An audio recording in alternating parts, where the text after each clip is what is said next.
the Lord will provide hope for those lacking this Christmas. So in the book of Genesis, chapter 22, verse 14, after God provided a ram in a place of Isaac, Abraham called the name of that place, the Lord will provide. In Hebrew, the name is Jehovah Jireh, which means the God who sees ahead and provides. So this moment came at a time of deep testing for Abraham.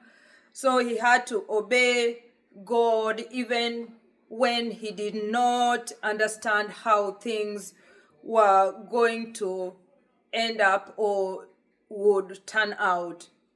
So he walked toward the mountain with questions, fear, and pain in his heart, yet he trusted God's promise. At the very point where loss seemed certain, God intervened. So in this moment, as when God intervened, there was provision, and that provision came on the mountain, not before the journey and not after obedience, but at the exact time or at the exact moment of need.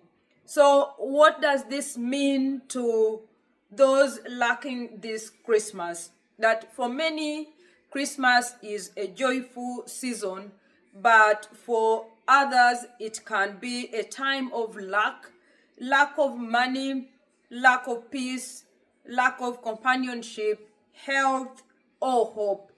Bills may feel heavier, expectations may be higher, and hearts may be even more tired. So this message, the Lord will provide, does not mean that life will always be easy for some of us or for some people. That everything will get the way we want.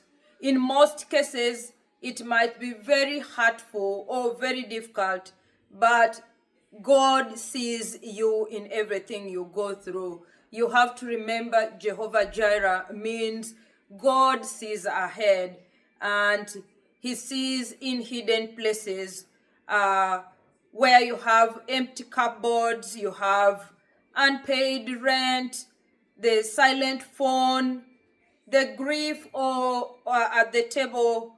God sees it all. So you have to be strong. So provision also comes in God's way, not our ways. Just like Abraham did expect a ram to appear at the mountain when he was going to sacrifice Isaac. So God's timing is the best. We just have to trust that the Lord will provide at the appointed time.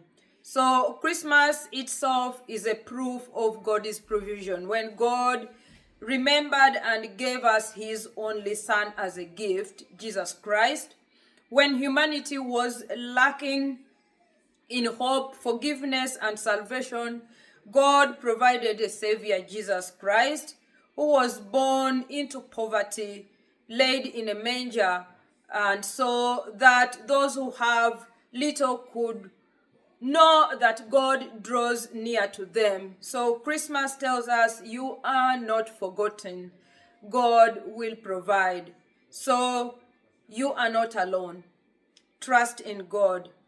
Your need is not too small or too big for God. He will provide. The same God who provided on the mountain still is able to provide today. So I wish you all a Merry Christmas, and I pray that God may provide for you around this season if you are in lack of any kind. Bye for now.